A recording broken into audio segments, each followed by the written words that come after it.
If you're an eBay seller and you're listing all of these items and you don't know if you're pricing it too high or too low, this video is for you.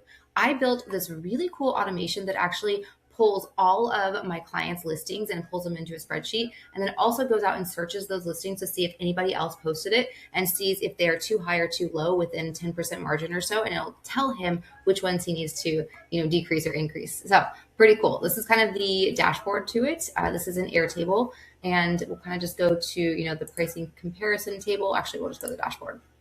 So this is a quick snapshot, really cool. It tells him right away, right here, too low, raise price. He can click on this and he can actually see, the exact items that are too high and too low, and it shows his listing ID. If he clicks on this, he can actually see a little bit more information. Okay, it's too low, raise price.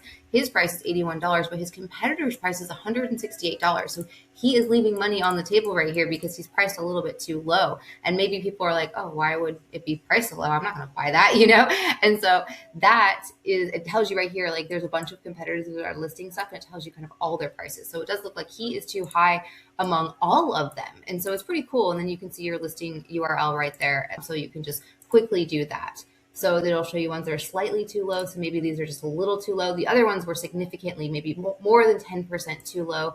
These ones will just be, 107, 115. So you could make that decision if you want to change the price or not. But these, too high, raise price, too high, lower price, too low, raise price. Those ones are the ones that are immediate. And then here it kind of gives you your revenue opportunities and risks, the largest ones and the lowest ones if you wanted to look that way. Did a couple different tables in here as well. So just so you could go and just see it almost in a table view, and even search it up here. You can search different products. You can filter different products, but you can just see, okay, what's our price compared to the competitor's average price going in here. So you can see all of the different listings. And then I also have a gallery view. So since people are visual, if they want to do that, it actually sorts it, from the too high, lower price. This is every single one in here. So you could actually sort it out and filter it out if you wanted to just, find ones that are too low or too high or wherever you need it to be. So yeah, right here, it's like you're at $65, but everybody else is at $28.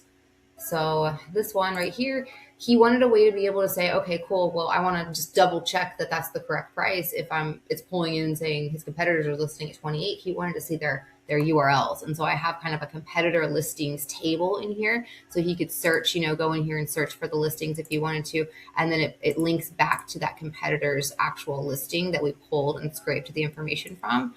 And it's pulling in the US prices, not the Euro prices.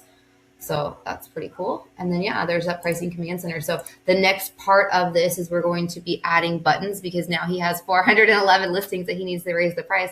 That's a lot to do manually. So we're going to be adding in a button to just go in and modify price. And so that is the next part of this. But this is pretty cool, a dashboard to tell you if you're too high or too low. I hope you enjoyed this. All right. Thank you.